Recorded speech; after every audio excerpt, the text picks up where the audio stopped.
네, 안녕하세요. 김종훈입니다.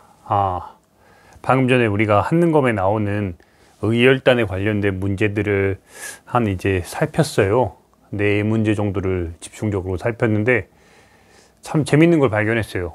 정답이 다수의 문제에서 의열단 관련 문제의 정답이 단재 신채호가 쓴 1920년대 초반에 베이징에 살던 단재 신채호가 약산 김원봉의 요청에 의해서 이제 상하이에 와가지고 한 달간 집거를 하면서 조선혁명 선언을 썼는데, 그 관련 문제들이 여러 지사들의 이야기를 보기로 제시해 놓고 이 단체에 관한 설명으로 옳은 거를 찾으라는 그 문제에서 다수의 정답이 다 단재 신채호의 조선혁명 선언을 지침으로 삼았다, 이게 정답이더라고요. 그래서 몰랐는데 이 의열단 관련된 문제를 이렇게 한 4-5개를 집중적으로 풀다 보니까 그게 이렇게 정답으로 많이 모이는구나 알았고, 좀 더 어려운 문제라면은 의열단이 1919년 11월 10일에 생긴 의열단이 1920년대 어떤 활동을 했고, 나중에 이제 20년대 중반에 이제 황포 군관학교로 가서 30년대 초반에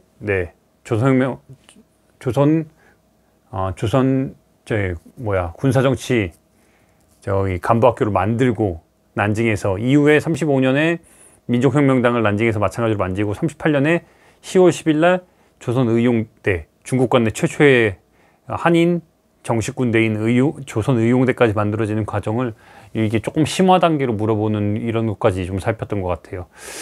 이번 시간에는 이제 불과 이제 40분 뒤면은 1920년대 독립운동을 정말로 막 이끌었던 그 청년들의 의열단이 40분 뒤면은 정확히 103년 전인 1919년 11월 10일 날 만들어진 의열단의 창립일이네요. 제가 얼마나 의열단을 정말 뜨겁게 생각했냐면은 이 책이에요. 이 결과물. 약산로드까지 이어졌어요. 정말 제가 사비 쓰고 휴가 쓰고 막 해가지고 이 결과물이 약산로드예요. 근데 임정로드만큼 솔직히 뜨겁게 반응이 일진 않았어요. 근데 제 개인적으로는 정말 오래도록 저는 이 책을 제가 썼다는 것 자체가 되게 뿌듯해요. 스스로에게 대견하고. 근데 이제 한국사로드까지 이제 제 4번째 책인 한국사로드인데, 1권은 이제 선사시대부터 남북국까지의 이야기고, 2권은 고려와 조선의 이야기고, 3권이 이제 1863년 이제 고종부터 근현대사까지의 이야기인데, 제가 지금까지 썼던 책 활동들을 모아놓고 막 집약해놓고 근현대사에 있었던 것들을 하나로 어찌 보면은 삶의 그 궤적들을 막 압축해서 거기다가 밀어 넣은 게 바로 3권의 이야기예요. 의열단의 이야기들을 많이 집어넣었어요. 다행히 고마운 점은 한능검에도 이런 의열단의 이야기가 많이 나온다는 게 제 개인적으로는 정말 고맙습니다. 오늘은 왜 이거를 이제 한능검에 관련된 이야기보다 의열단 지사들의 이야기를 좀 해드리고 싶어가지고 이렇게 자리에 앉았어요. 말씀드렸듯 임정로드를 제가 2019년에 이제 1월달에 임정로드 4,000km라는 책을 쓰고, 근데 임정로드 다큐까지, 로드 다큐 임정이라는 다큐까지 만들고 2018년에 2019년을 그렇게 뜨겁게 보내다 보니까 임정로드의 주인공은 책의 제목처럼 임정을 꾸려간 지사들의 이야기죠.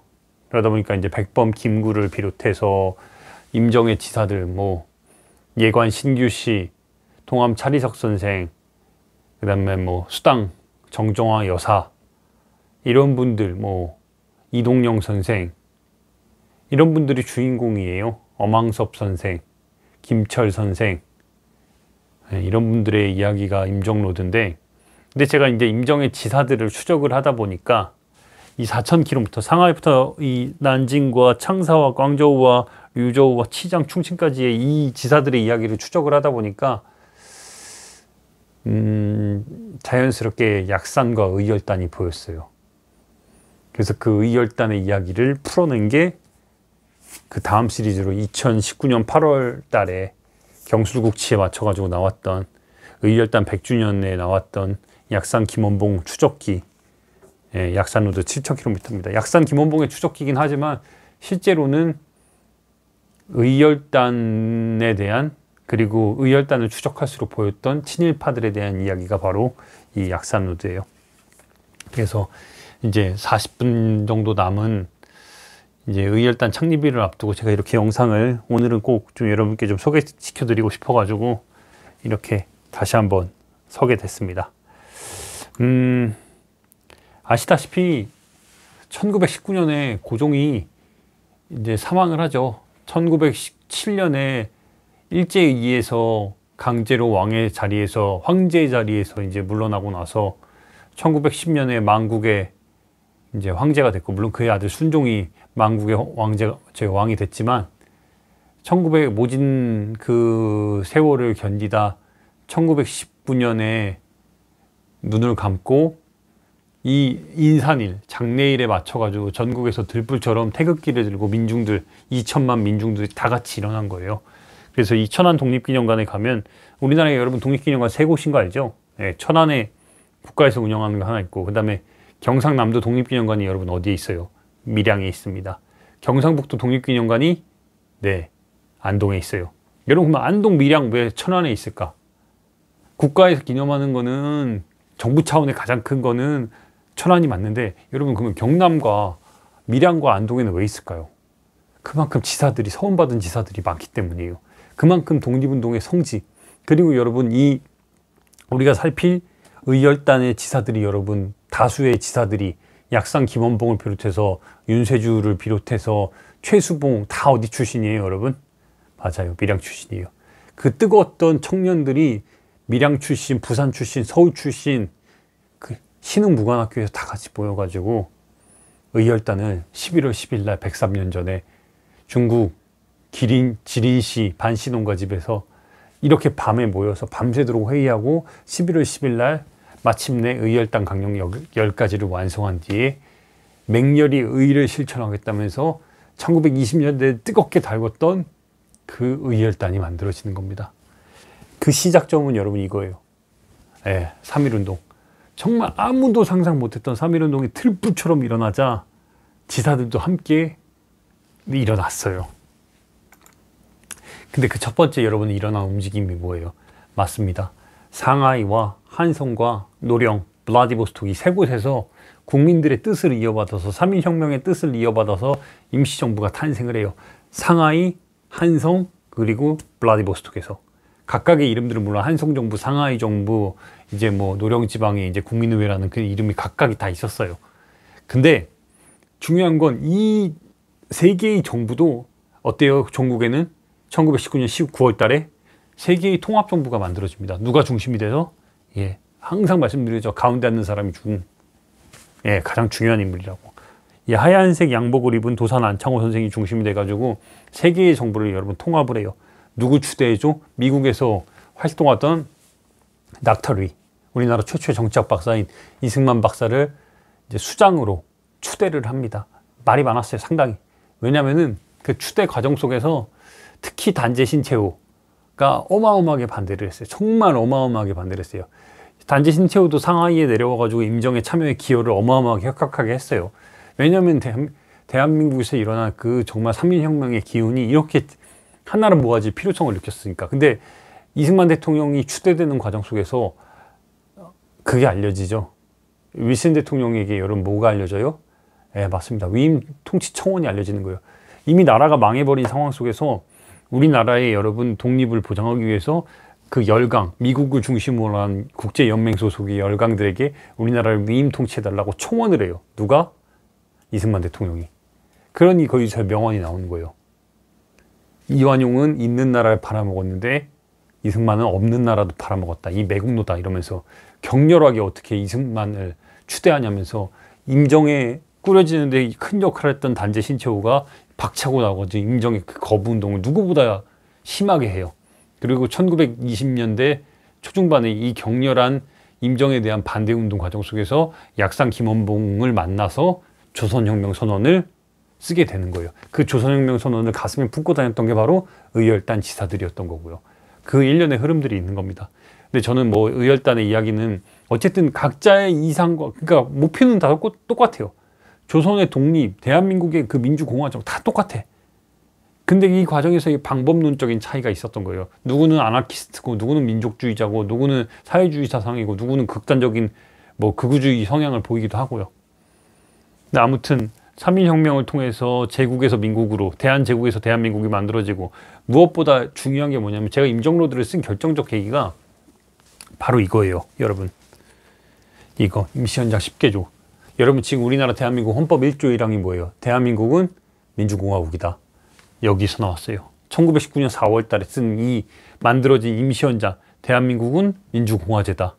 그리고 대한민국은 공민의 자격이 있는 자는 선거권과 피선거권이 있다.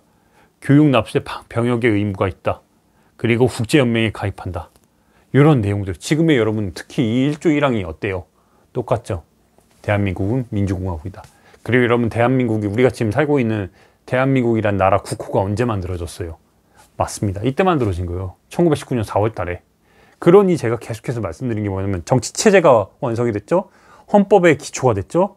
그리고 대한민국이란 나라가 완성됐어요. 국호가.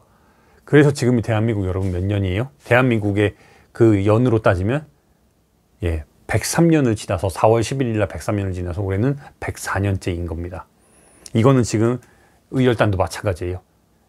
대한민국 임시정부가 만들어지고 나서 불과 7개월 뒤에 의열단이 만들어지는 겁니다. 그러니 올해는 의열단 창립 104주년입니다.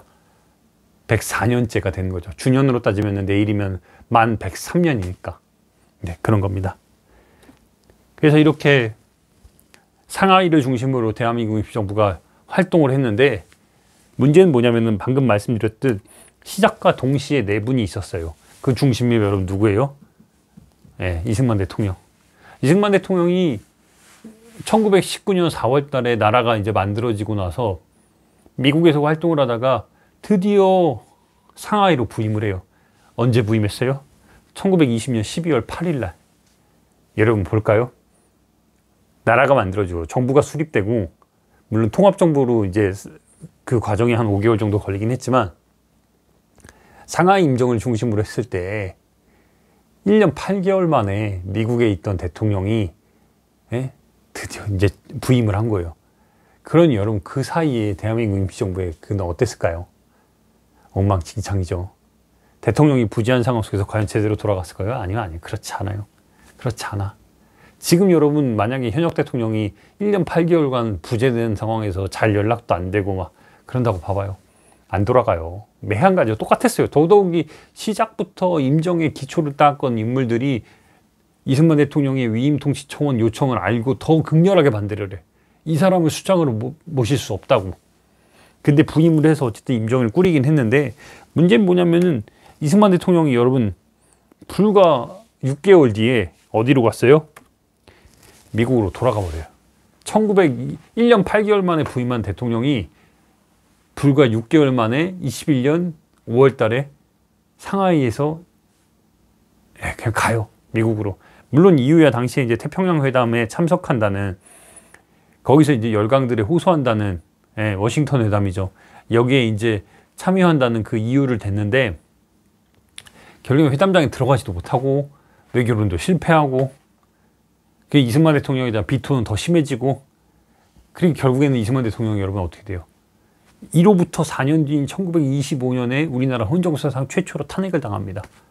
그러면 그때까지 20년 12월에 상하이에 오고 나서 21년 5월 달에 미국으로 가고 25년에 최초의 탄핵을 당일까지 여러분 그 사이에 5년이 넘는 시간 동안 대한민국 임시정부는 여러분 어땠을 것 같아요?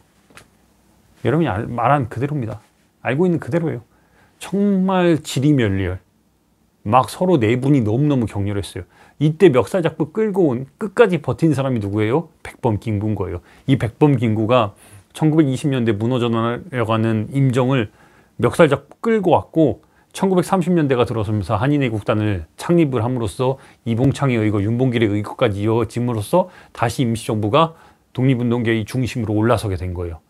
잘 버틴 김구가 의열단을 벤치마킹 해가지고 1930년대에 정말 뜨거운 독립운동을 이끌어 간 겁니다. 이승만 대통령은 물론 계속 미국에 있었고요. 그래서 그러면은 이 대한민국 임시정부가 방금 말씀드렸듯 지리멸렬한 상황 속에서 1920년대 초중반 특히 20년대를 그 만주 지역에서의 홍범도 장군과 김자주 장군의 청산리 대첩과 이 봉오도 장군 그러니까 이 두 사람을 물론 중심에 놓고 있지만 여러 만주 쪽에서의 독립운동 지사들, 의병들, 그리고 정식 군인들 이런 분들이 1920년대 초반에 독립전쟁을 이끌었을 때 실제로 중국 관내에서 그 한국으로 들어와서 직접적인 타격을 입혔던 그 인물들이 여러분 누구예요? 20대의 의열단이었던 거예요. 바로 이 친구들이에요. 당시에 의백이었던 김홍봉의 나이가 여러분 현재 우리 나이로 21살이었어요. 정의소 18살, 이성무, 김기덕 다 20대, 곽재기까지 다 20대 초반의 청년들이었어요. 이 청년들이 모여서 맹렬히 의를 실천하겠다면서 1919년 11월 10일 날 오늘 바로 의열단을 창립을 하는 거예요.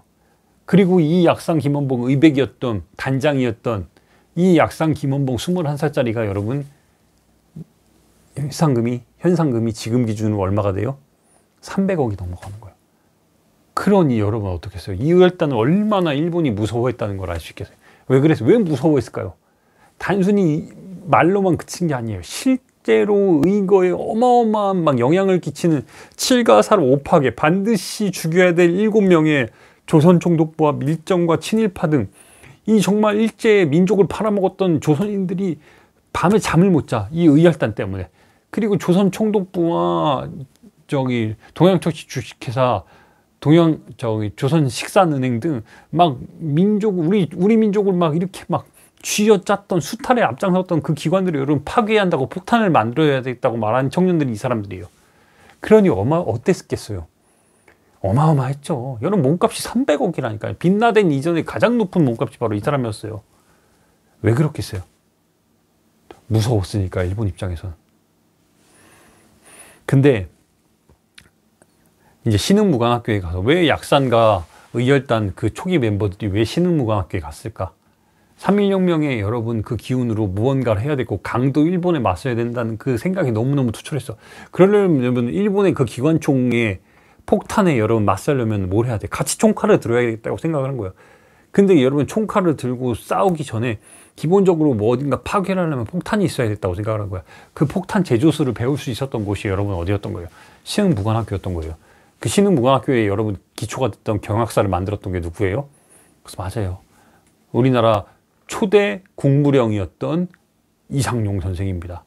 이승만 대통령이 탄핵되고 나서 2대 대통령으로 역사학자인 박은식 선생이 태백광로 박은식 선생이 자리에 오르고 이 박은식 선생은 다음 단계로 넘어가기 위한 이 이승만 대통령의 독재에 대해서 무책임한 대통령제에 대해서 회의를 느끼고 이 헌법을 바꿔버려요.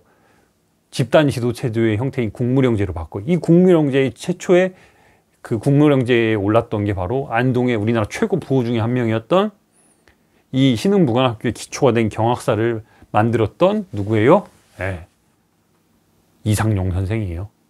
그러니 실제로 그 기초가 만들어져서 신흥무관학교 출신의 의열단들이 그 만주에 가가지고 길림성에 가서 의열단을 신흥무관학교를 졸업하고 나서 만든 거예요. 그게 바로 이 친구들이에요. 그래서 실제로 여러분 그 뜨겁게 1919년 11월 10일 날 의열단을 창립하고 반년 정도로 준비를 해서 1920년 5월달, 6월달에 드디어 국내 진공작전을 준비해요. 서울과 부산과 밀양 이곳에 이제 직접 타격을 그러니까 7가살 5파기를 할 수 있는 타격을 준비를 해서 수백 정의 총과 폭탄, 탄피 이런 것들을 준비를 해가지고 진짜 세 곳으로 작전을 들어가려고 해요. 근데 애석하게도 이렇게 반년 넘게 준비했던 작전이 친일파와 밀정에 의해서 전부 다 타격을 당해요. 그래서 약상 김문봉은 진두지휘를 했으니까 당시에 길림성에 남아있었는데 이 친구 나머지 사람들이 다 잡혀들어가요. 작전을 제대로 수행하기도 전에 다 잡혀가. 부산에서 그리고 약산의 고향이었던 밀양에서 그리고 서울에서 다 잡혀들어가요. 그러면 웬만한 사람들이면 여러분 자포자기하고 끝내야 되는데 약상 김문봉이 포기하질 않아. 또 의열단 멤버들을 또 새로 규합을 해서 작전을 계속해서 이어가는 거예요. 그게 제가 약산로드라고 명명한 그 지사들의 이야기예요. 이곳이 여러분 중국 지린시 안에 있는 지금은 이제 은행 자리인데 이 옛날에 반시 농가가 있던 자리에 제가 이곳에 가가지고 아무런 흔적도 없어. 지사들한테 막 앞에 있는 그 지사들한테 미안해가지고 하얀색 국화꽃을 산 다음에 여기서 가가지고 이 길에다가 올려놓고 왔어요.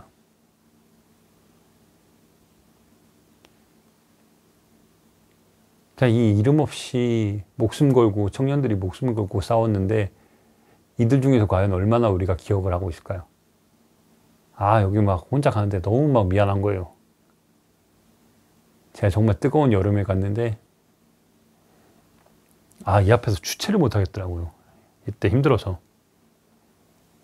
그 뒤로 여러 사람들을 데리고 함께 가겠다고 제가 다짐을 했는데 잘 실천을 못했어요.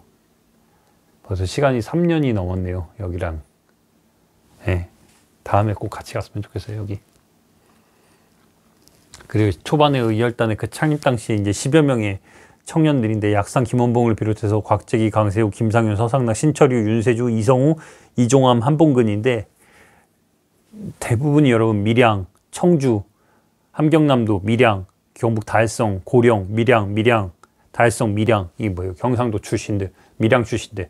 근데 이들의 공통적인 여러분 특징이 뭐예요? 다 신흥무관학교예요. 다 신흥무관학교 출신들. 신흥무관학교로 왜 약산 김원봉이 들어갔을까? 동지들을 규합하고 폭탄 제주수를 만들기 위함이었어요. 그래서 지린시에서 신흥무관학교 만주가 있는 지린시에서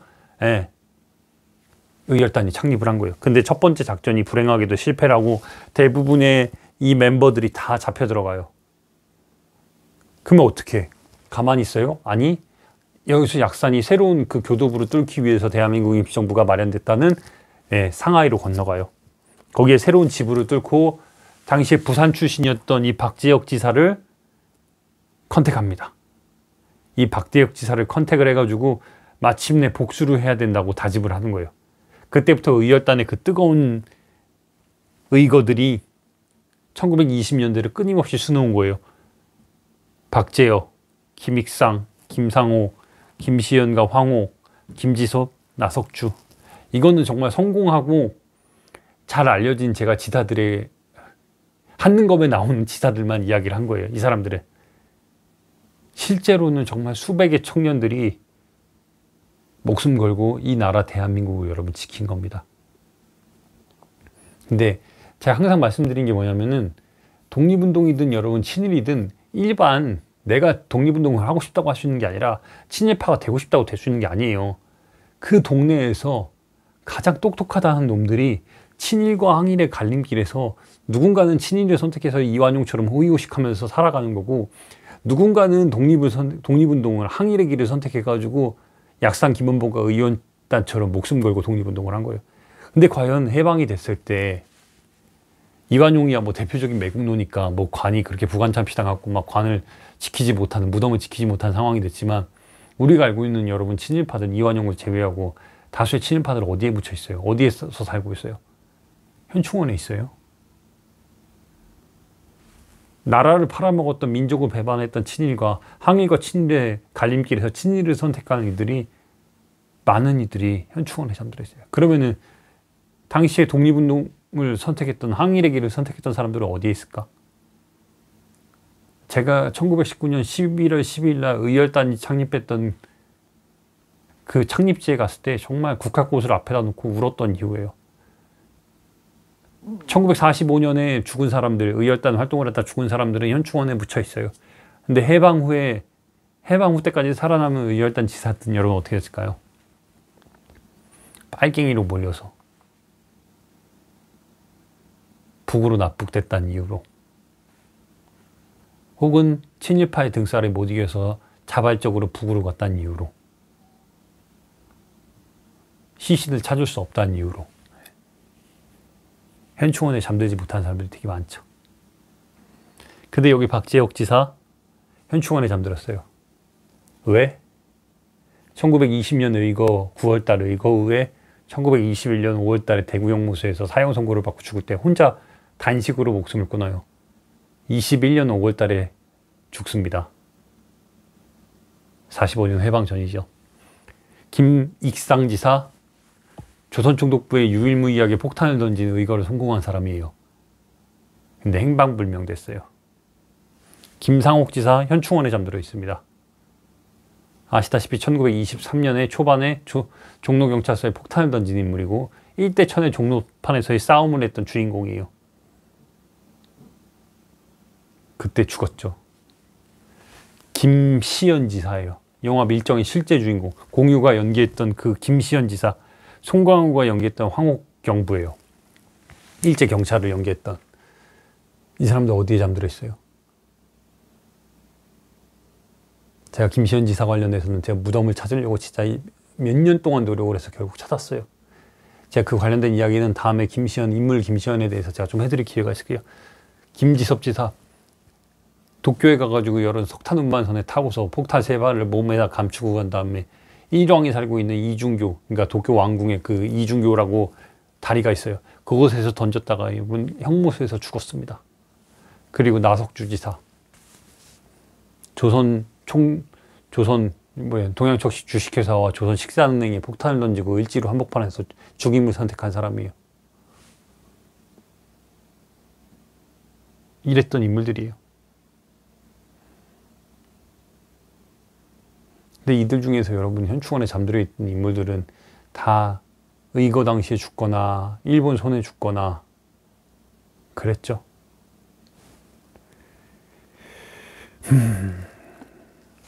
박재옥 지사, 의열단의 첫 번째 의거의 주인공이에요.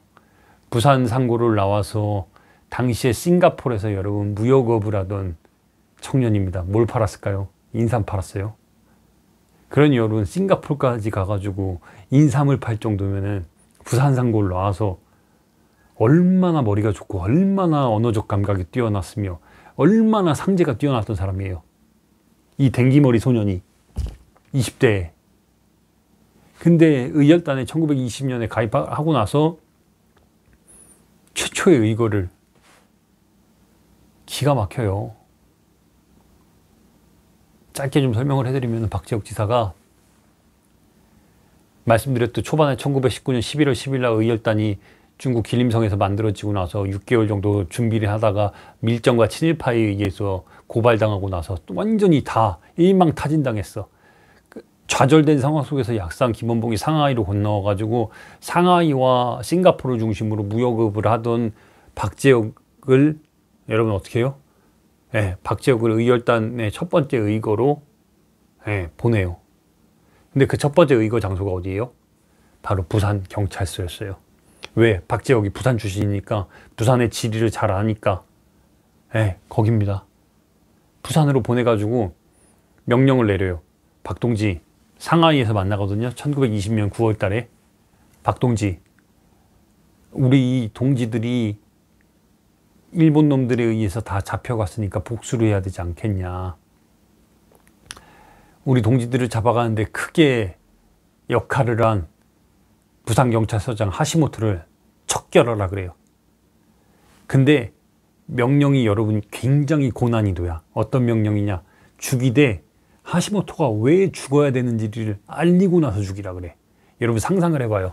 윤희사가 1932년 4월 29일 날 훈커공원에서 폭탄을 던질 때, 물통형 폭탄을 던질 때 여러분 내가 너희들을 죽일 거니까 말하고 나서 죽여요? 아니야.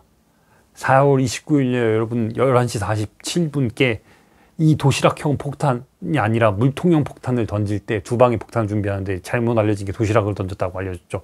아니에요. 물통형 폭탄을 던져. 물통형 폭탄을 던질 때 여러분 잠입해가지고 던진 거야. 1909년에 여러분 10월 26일 날 안중근 의사가 이토를 죽일 때 하얼빈에서 여러분 죽이겠다고 말하고 죽여? 아니야. 총을 쏜 다음에 그 중에 3발이 여러분 이토의 가슴에 맞아서 죽는 거예요. 근데 박재옥 의사에게 여러분 떨어진 명령이 뭐였어요? 하시모토가 왜 죽어야 되는지 알리고 나서 죽으래. 근데 이 박재옥이 제가 항상 말씀드렸죠. 독립운동도 친일파도 똑똑해야 한다고. 그 의지가 굳건한 사람들이 여러분 독립운동을 하는 거예요. 박재옥 지사 머리도 어마어마하게 좋았던 거예요. 그러니 여러분 누군가에게 물건을 팔려면, 상제가 뛰어나다고 말했잖아요. 누군가에게 물건을 팔려면 그 고객이 요구하는 걸 정확하게 알아야 돼. 왜 싱가포르 가서 여러분이 인삼을 팔고 홍삼을 팔았겠어요? 여러분 중국이 청나라가 왜 망했어요? 아편 때문에 망했어요. 아편 때문에. 근데 그 아편에 여러분 특효약이 뭐로 알려졌어요? 인삼과 홍삼이었어요. 특히 이 고려 인삼과 고려 홍삼은, 조선 홍삼은 정말 없어서 못 구할 정도였어. 그런 그 홍삼과 여러분 인삼을 구해가지고 싱가포르에서 파는 거야. 상하이에서 팔고 그걸 왔다 갔다 하면서 얼마나 언어적 감각이 뛰어났어야 돼. 그러니 고객이 요구하는 걸 정확하게 알고 있었던 거, 그걸 뛰어든 거예요. 박재혁이. 그러니 자기가 여러분 하시모토를 죽여야 되니까 하시모토를 죽이려면은 하시모토를 일단 만나야 죽여야 될 거 아니에요. 하시모토가 뭘 좋아하는지 연구를 한 거야. 인포메이션을 여러분 수집을 한 거예요. 그래서 뭘 알았어? 하시모토가 고소에 환장한다는 걸 알았어요. 고소 옛날 책들. 근데 상하이에 가면 여러분 상하이 고소고리가 있어. 그럼 미리 여러분 인삼 팔고 홍삼 팔아가지고 그 돈을 준비해서 여러분 뭘 했어? 고소상으로 위장을 한 거예요. 고소를 준비를 해가지고. 그래서 일본에 들렸다가 그 1920년 9월 달에 작전에 이제 돌입을 하는 거야. 일본에 들렸다가 나가사키를 거쳐가지고 대마도로 가는데, 원래 시모노세키를 들렸다 가려고 했는데 거기가 제한돼가지고 나가사키를 갔다가 대마도로 거쳐가지고 여러분 이제 부산으로 가는 그 코스를 탔는데, 이제 일본에서 부산으로 건너가는 길에 전보를 쳐요. 마지막 전보를. 바로 이거예요. 동지들에게, 약산 김원봉의 본에게 마지막 전보를 쳐요. 이게 바로 뭐예요? 각이허다 수익이면 불각이 재견군한이라는 14자의 전보를 치는 거예요. 각이허다 수익. 여러분 뭐로 위장했어요? 내가 고소상으로 위장을 했잖아. 각이허다 수익. 수익은 기약할 수 있을 것 같은데 불각이 재견군한. 내 그대 얼굴은 다시 보지 못할 것 같구려라는 말을 남겨요. 유언이었어요. 내가 고소상으로 위장을 했으니까 각이허다 수익. 수익은 기약할 수 있을 것 같아. 의거는 성공할 것 같은데 하시모토를 처단할 수 있을 것 같은데 불각이 재견군한. 내 그대 의열단 동지들 약산 김원봉 그대의 얼굴은 다시 보지 못할 것 같고요 라는 말을 해요. 그 여러분 이 정보를 보내고 나서 실제 어떻게 됐어요? 1920년 9월 14일 날 부산경찰서 2층 서장실에서 폭탄이 터집니다. 팡! 하시모토 몸에 폭탄이 박히고 박지혁 지사의 몸에 폭탄이 박혀요. 맞습니다. 하시모토를 만나서 실제로 고소를 꺼내고 그 고소를 꺼낸 과정 속에서 여러분 뭐가 나와? 하시모토가 죽여야 될 이유가 거기에 적힌 메시지가 탁 나오는 거야. 실제로 알리고 나서 죽여. 근데 불행하게도 하시모토는 바로 죽지 않아요. 나중에 이 몸에 박힌 이게 후유증으로 나타나서 나중에 죽습니다. 그러니까 바로 이거가 윤희사이거나 뭐 저희 안희사 의거처럼 바로 성공했다고 말할 수는 없지만 영향을 끼친 거예요. 이게 첫 번째 의거였어요. 그리고 이 다리에 어마어마한 부상을 입어요. 박재혁 의사도. 근데 일본 놈들이 살려내고 막 모진 고문을 해가지고 배우를 밝히려고 하는데 안 밝혀. 그리고 마침내 이제 사형 선고를 받아서 대구형 모수의 수감 중에 1921년 5월 달에 이제 사형 선고를 앞두고 이제 선고가 떨어지니까 박재혁 지사가 여러분 어떻게 했을 것 같아요? 외놈 손에 죽을 수 없다면서 단식을 해. 그다음에 10여일의 단식해가지고 이미 고문으로 만신창이가 된 20대 청년이 스스로 목숨을 끊어요. 그게 의열단의 첫 번째 이거예요. 우리니까 그때 여러분 박재혁 들어본 분 얼마나 계세요? 부산 사람들은 들어봤겠죠. 들어봐야만 하고. 근데 제가 의열단 약산로도 쓰고 하면서 제가 역덕임에도 불구하고 나 박재혁 지사 솔직히 잘 몰랐어요. 너무너무 미안하더라고요. 이게 박재혁 지사가 1920년에 의거를 일으켰던 그 여러분 부산경찰서 여기 2층에서 폭탄을, 지금 이게 2017년에 국제일보에 나온 그 신문이에요. 이 장소의 의거 장소. 지금은 여기 여러분 의거 저 안내석이 생겼어요. 안내판이. 그 후손들이, 원래 후손이 없죠. 당연히 다 죽었는데 그 이제 남은 동생들의 그 후손이 지금 남아서 굉장히 열심히 해주고 계세요. 여기서. 그래서 안내판이 생겼어요. 이게 지금 여기가 부산 남포역이라고 있거든요. 거기 7번 출구에서 바로 인근이에요. 나중에 꼭 가보셨으면 좋겠고, 서울연충원에 가면 박재혁 지사의 여러분 제 묘가 있어요. 근데 애석하게도 여러분 이 묘 뒤에 이 뒤쪽에 여기 약간 야트막한 언덕이 있거든요. 국가공인 친일파들이 잠들어 있어요. 그래서 내가 백날 박재혁 지사한테 가지고 고개를 숙이면은 그 너머에 잠들어 있는 국가공인 친일파들의 묘가 있는 거예요. 박재혁 뿐이었을까? 김익상, 앞서 살핀 대로 뭐 김상호, 김시연, 김지섭, 나석주 이렇게 이어지는 거예요. 이게 바로 의열단인 거예요. 제가 이제 그렇게 완성돼서 이렇게 밀양부터 해가지고 서울과 평양, 심양, 지린, 짱춘, 베이징, 텐진, 상하이, 난징, 광저우, 우한, 구일인, 치장 충칭까지 이거를 여러분 7,000km예요 이게. 제가 이걸 솔직히 죄송한데 평양은 못 갔어요. 제가 신청을 했는데 허락이 안 떨어지더라고요. 왜냐면은 평양으로 뭐 자발적이든 비자발적이든 평양으로 올라간 의열단 치사들의 흔적을 찾고 싶어가지고 가고 싶었는데 못 갔어요. 그래서 평양은 언젠가 가겠다는 거를 10부에다가 언급을 했고, 그 나머지 기록들이 바로 이 약산로드 7,000km예요. 그리고 여기에 대한 이 책을 내고 3년이 지나서 한국사 로드 마지막 건인 근현대사편에다가 제가 의열단 치사들을 생각하는 그 마음을 정말 꾹꾹 눌러 담아서 완성된 기사로, 그 이후에 약산로드 이 책 이후에 어떤 발전 사항이 있었는지를 쓴 게 바로 한국사 로드 3권 세 번째 이야기입니다. 의열단 창립 103주년이 되니까 이렇게 생각이 나네요. 제가 더 이렇게 좀 의열단 103주년이 돼서, 창립 103주년이 돼서 더 이렇게 좀 마음이 아픈 이유가 뭐냐면은 친일파 때문에요. 제가 임정지사들 100번을 쫓을수록 약산과 의열단이 보여서 이 책을 썼다 그랬잖아요. 의열단을 추적할수록 친일파가 계속 보이는 거예요. 그래서 제가 그 다음 책으로 현충원 한 바퀴, 친일과 항일의 역사 따라 현충원 한 바퀴를 쓴 이유가 바로 그거예요. 네. 현충원에 잠들어 있는 친일파들이 너무 많이 보이는 거예요. 그것도 여러분 국가 공인으로. 이 사람들 오늘 기준으로 국가 공인 친일파가 여러분 12명이 잠들어 있어요.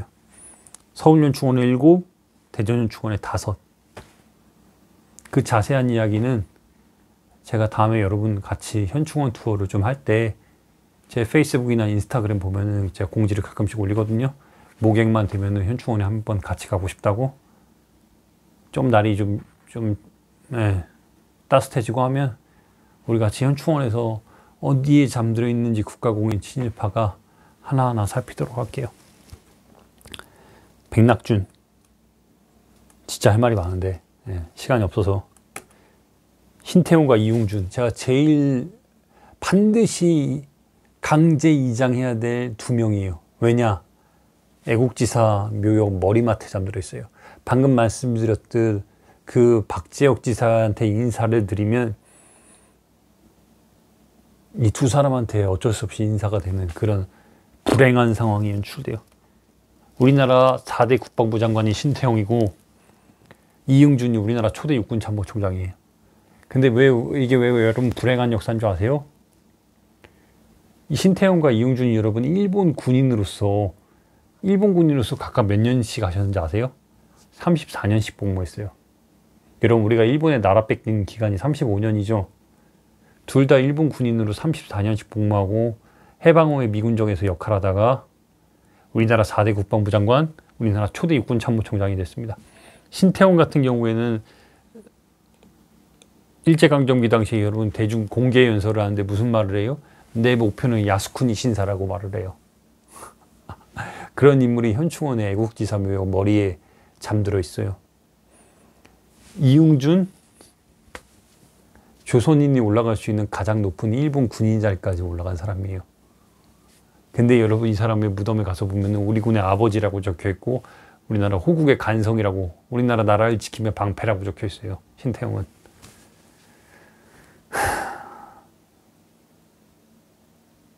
제가 의열단 지사들을, 이 의열단 창립일만 되면은 자꾸 더 화가 나는 게 국가공인 친일파인 이 두 사람, 이 12명, 두 사람을 포함해서 12명의 이 부당한 현실을 바꾸지 못하는 게 제가 후인으로서, 그러니까 이들의 걸음을, 의열단의 걸음을 쫓아가는 한 사람으로서 부끄럽고 죄송하고 미안해요. 그래서 이 의열단 창립일이 되면 더 그래요. 이게 이 2명의 무덤에서 바라본 애국지사 무덤이에요. 예관 신규씨, 제가 임정로드의 주인공 중에 한 명이 바로 예관 신규씨인데 상하이에서 71년을 잠들어 있다가 93년에 한국으로 모셔오는데 이 친일파 발밑에다 모셔와요. 대만에서 일왕의 히로히토의 장인이었던 구니노미야 구니요시리에게 저격을 해가지고 단도를 던져서 짧은 칼을 던져가지고 부상을 입혀서 죽임을 선사하는 이 조명아 의사도 현충원에 잠들어 있는데 애국지사의 발 밑에 잠들어 있어요. 이 바로 조명아 지사에서 이 건너편의 무덤이 김상옥 지사의 무덤이고, 김상옥 지사의 건너편에 옆에 있는 무덤이 박지혁 지사의 무덤이에요. 여기까지네요. 제가 준비한 건 103주년이에요. 제 나름대로는 임정로드부터 약산로드, 현충원 한 바퀴, 그리고 이제 한국사로드까지 진짜 온 힘을 다해서 지난 4년 역덕으로서 정말 최선을 다해서 살았어요. 저는 지사들에게 부끄럽지 않기 위해서. 그리고 앞으로도 그렇게 살 생각이고, 역덕으로서. 근데 혼자 하기에는 좀 많이 힘들어요, 여러분. 같이 좀 걸으면서 같이 함께 뜻을 모아서 이런 부당한 현실을 저 하나하나 제가 바꿔나간 게 제 솔직히 소명이거든요. 그러니까 제가 이렇게 걸어오면서 느낀 건 뭐냐면, 혼자 하면 힘든데 함께 걸으면 길이 돼요. 임정로드 때도 느꼈고, 약산로드 때도 느끼고, 지금 한국사로드 때도 느끼고 있어요. 그러니까 제가 이제 전국으로 이제 뭐 다가오는 당장 11월 18일 날 울산에서 강연도 하고, 25일 날 그 다음 주인 25, 26일 날 부산에서도 강연을 해요. 울산은 물론 이제 학생들을 하는 강연이라, 고등학교에서 하는 강연이라 여러 선생님들을 모시지 못하는데, 25, 26일 부산 강연은 일반 대중도 TT새와 나무라는 광안리에 있는 그 저기 작은 서점에서, 독립서점에서 하거든요. 여러분 기회가 닿으면은 TT새와 나무라는 그 인스타그램에서 한번 검색을 해서 꼭 와서 좀 만나봤으면 좋겠어요. 그리고 12월 20일이군요. 18일 다음에 20일 날 11월 20일 일요일 날 서울에서 출발하는 충주 단양 답사가 있어요. 그 과정에서도 이 한국사로드에 대한 전반적인 이야기를 다 해요. 제가 방금 말씀드린 그런 현대사뿐만 아니라 근현대사뿐만 아니라 이 한국사로드의 시작점인 구석기와 뭐 삼한시대 이야기, 이거 다 다루거든요. 조선시대 민시, 중전민시 이야기까지. 그러니까 그것도 텍스트큐브, 이 출판사 텍스트큐브의 인스타그램 보시고 꼭 많이 신청해 주세요. 자리가 많이 안 남았습니다. 이제 5자리, 4자리 정도밖에 안 남았으니까 꼭 이 영상 보시고 신청을 해주시고, 그리고 현충원 투어, 수유리 투어, 그리고 아차산 투어, 나중에는 임정로드, 뭐 중국, 임정로드 일본, 임정로드 사이판까지 또 생각을 하고 있거든요. 중국 길은 열리면 다시 갈 거라. 그러니 내가 여러분께 꼭 부탁드리고 싶은 건, 강연장에서도 좋고 이런 데이 투어 때도 좋고 아니면 장기 여행을 같이 떠나는 자리도 좋아요. 꼭 우리 함께 걸어서 이런 불편한 현실을 하나하나 같이 바꿔나갔으면 좋겠어요. 항일과 친일의 갈림길에서 항일을 선택했다는 이유로 천대받은 지사들에 대해 이렇게라도 좀 갚아나갔으면 좋겠어요. 의열단 창립 이래 의열단 지사들을 기억하면서 이렇게 영상은 오늘 좀 줄이도록 하겠습니다. 시청해 주셔서 고맙습니다.